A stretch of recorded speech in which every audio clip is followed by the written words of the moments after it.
Why the hell should anybody listen to your advice? Who are you that you're giving people advice? I get stopped every day by a young man that tells me that I changed his life. And unlike an athlete or a movie star, I actually had a woman tell me this on the street in LA. She said, you know, the difference between you and other people I see get stopped is that it matters to them. And my favorite thing to say to these young men when they stop me is that me and you are no different. I was you 15 years ago. And I think that's very important. A lot of people online couldn't imagine being the people they look up to. For whatever reason, that person casts himself in a way that makes the people that follow that person feel like it would be impossible. They have too many things that God gave to them. I grew up very poor, South Louisiana, in and out of trailer parks, 11 custody court battles, violence, 2 house fires, no understanding of finance or wealth. And I was able to find the people that I align with, either in books, online, at events, conferences, and build the life that I want. But I am no different from them. Of all those challenges, impoverished area, trailer parks, custody battles, no one to look up to, which was the biggest challenge?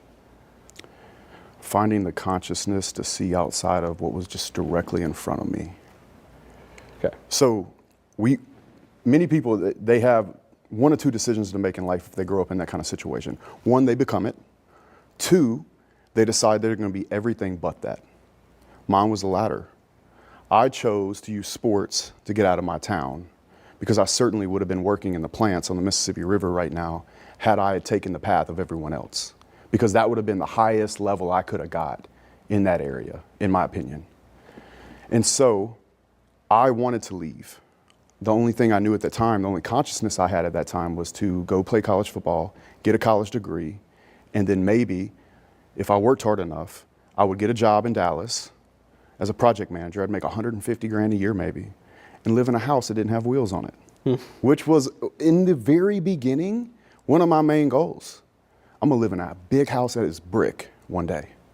And I'm gonna have a truck allowance and a 401k because I didn't know any better. It was the only consciousness I had. That's a good life too. It is a good life until you get more consciousness. And isn't that the tricky part of the torture? I always say the voice in your head that tortures you is the voice that makes you great. So the more I learn and the more I'm exposed to, the more I'm tortured to push forward and do more things. And to be quite honest with you, my biggest fear in life right now is losing that voice in my head that says, no, you should do more, more, more. No matter what I do, that voice is there. And I think it's the greatest gift you could ever receive. I think that voice comes from some version of your inner consciousness or God that tells you what you should be doing and what you could do and what's possible for you. There's a big difference between those 2 possibilities. Is the voice coming from you, or is the voice coming from God, who is outside of you? Oh, I think that depends on who you're asking. Nonetheless, it does. The voice is there, and that's a voice you want to keep. So for me, as much as I would like to act like I've achieved everything and I've developed to the place that I'm ultimately going to be, I know that I'll never be happy with it. I'll never retire. I'll never be done. I'll never be satisfied with anything I do. I bought 56 more doors last week. You know, I still feel like I'm behind, and I have over 400 doors. And when I get to 1,000, I'll be mad because I don't have 5,000. And that's just how we are. You have been shooting content all morning. I've been watching you because I was in the dressing room, the lady putting powder all over me and all these things are going on. I'm like, what is this?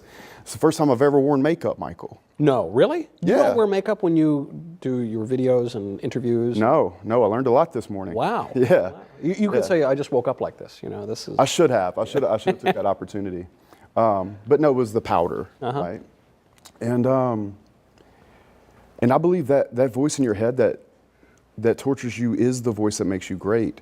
And it's the same thing that told you that you have to shoot double time because you have to make it to the hospital to see your son being born. It's the same voice. Where is it coming from? Where do you believe it's coming from? I think could be up for debate depending on the individual. But I do know this, if that voice is lost, you're in deep trouble.